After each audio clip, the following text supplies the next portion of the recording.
तो दोस्तों ये मैंने ना लिक्विडेशन हीट मैप जो है बिटकॉइन का ओपन किया, ये 3 मंथ का डाटा है, ठीक है।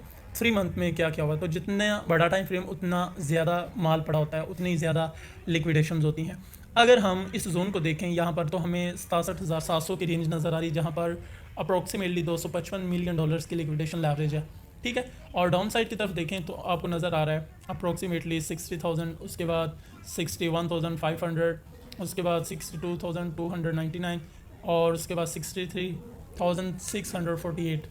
और अप साइड की देखें तो टू मच लिक्विडेशंस है, यानी कि मार्केट अप साइड की तरफ मूव ले सकती है, लेकिन मार्केट कभी भी एक सिंगल कैंडल में मूव नहीं लेती। हाँ, समटाइम ऐसा होता है कि जो न्यूज़ वगैरह आती हैं वो मार्केट को बहुत तेज़ी के साथ मूव करवाती हैं, लेकिन आपने उस चीज़ को हर पैटर्न के साथ टैकल करना है, ठीक है। टेक्निकल चीज़ों को भी देखना है, ऑर्डर ब्लॉक को भी देखना है, तो फिर आपको आसानी के साथ समझ आ जाएगी। इसी का एक और हीट मैप लिक्विडेशंस में आपको अगर 1 डे का बताऊं तो अप्रॉक्सीमेटली 65,000 की रेंज में लिक्विडेशन है, यानी कि यहाँ पर अगर आप देखें तो 64,800 की रेंज बनती है। अगर इसी 1 डे को मैं शिफ्ट कर दूँ 90 डेज़ में, तो फिर आप देखोगे कि राइट साइड के ऊपर हमें ज़्यादा लिक्विडेशन नज़र आ रही हैं, और लेफ़्ट साइड के ऊपर अभी आप देखेंगे तकरीबन बन रही हैं। क्लस्टर बहुत ज़्यादा है लेकिन अभी बिल्टअप हो रहा है।